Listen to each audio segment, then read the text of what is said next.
Hey, it's John. I'm back here at the Southwest Indian Ministry Center Library with another book this week. This week I chose The Giant Jumperee. Let's begin.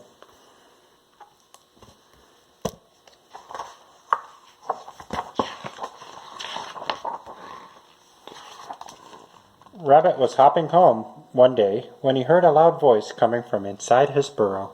"I'm the giant jumperee, and I'm scary as can be." "Help! Help!" cried the rabbit. "What's the matter, Rabbit?" asked the cat. "There's a giant jumperee in the burrow," the rabbit said.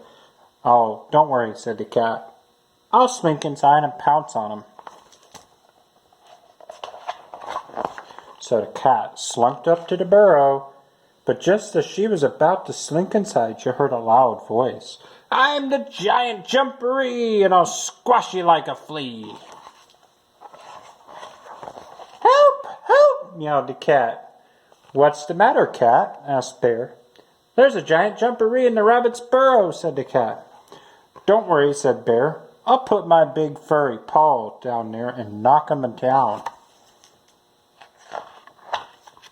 So just as Bear swaggered up to the burrow, he put his big furry paw inside and he heard a loud voice. "I'm the giant jumperee, and I'll sting you like a bee." "Help! Help!" said the bear. "What's the matter, Bear?" asked the elephant. "There's a giant jumperee in the rabbit's burrow." "Oh, don't worry," said the elephant. "I'll wrap my trunk around him and toss him away." So the elephant stomped up to the burrow, and just as he put his long gray trunk in, he heard a voice. "I'm the giant jumperee, and I'm taller than a tree." "Help! Help!" trumpeted the elephant. "What's the matter, elephant?" "There's a giant jumperee in the rabbit's burrow," said the elephant. "Don't worry," said Mama Frog. "I'll tell him to come out." "No, no, no, don't do that," said all the other animals. "He's as scary as can be," said the rabbit. "He'll squash you like a flea," said the cat. "He can sting you like a bee," said the bear. "And he's taller than a tree," said the elephant. But Mama Frog took no notice of them. She jumped up to the burrow. "I'm the giant jumperee, and you're terrified of me," came the loud voice. The other animals backed away, but Mama Frog wasn't scared at all. "Come on out, giant jumperee," she shouted. "You're the one we want to see, so I'm counting to 3. 1, 2, 3, and out jumped Baby Frog. "Hello, Mama. I'm the giant jumperee." The end.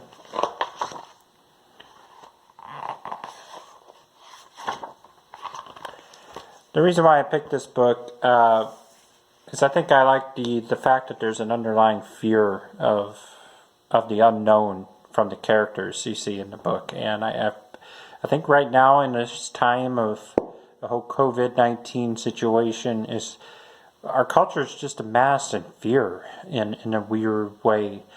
Fear of the unknown. We don't know how to fix the problem that we see in front of us. Of how are we going to not get sick? How do we move forward with life when things shut down? Life isn't the same as it was. And we can get paralyzed by fear and let it take over our lives to the point to where we can't function.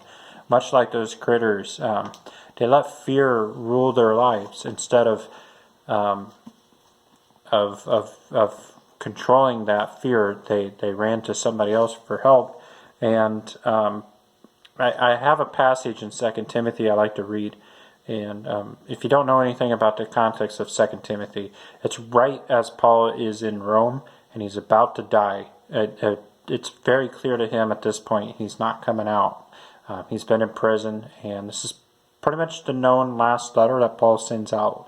And so it's to his disciple, in a sense, Timothy, who's doing work in Asia Minor, and he's been discipled along with Paul in his journeys, his missionary journeys. And so Paul's kind of giving him the last charge, kind of like imagine, like, watching the movies, there's always that like deathbed blessings to a son or something like that. This is kind of what Paul's doing for Timothy.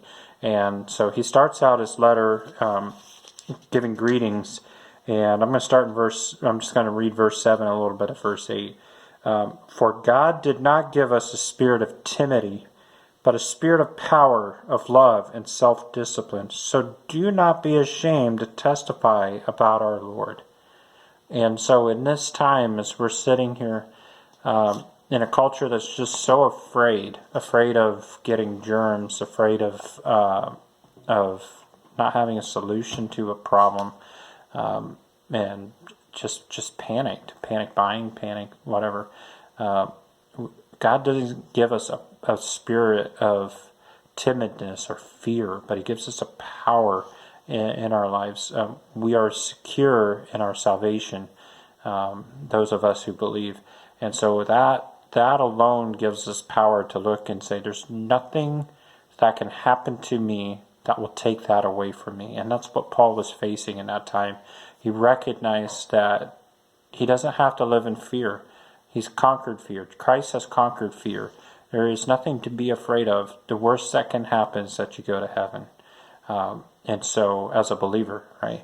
And so, what do we have to be afraid of here?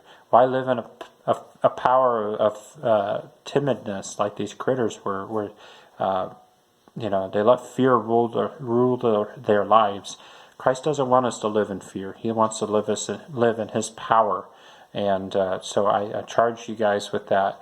Live in the power of knowing that Christ has overcome anything that we're dealing with now, any of the fears that we face in our lives today.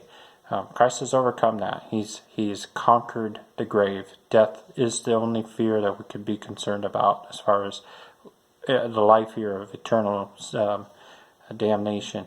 And so live in that. Live in faith and live in power, just as Christ has given that to us today. So that's what I have for tonight, and look forward to next Friday. Talk to you later.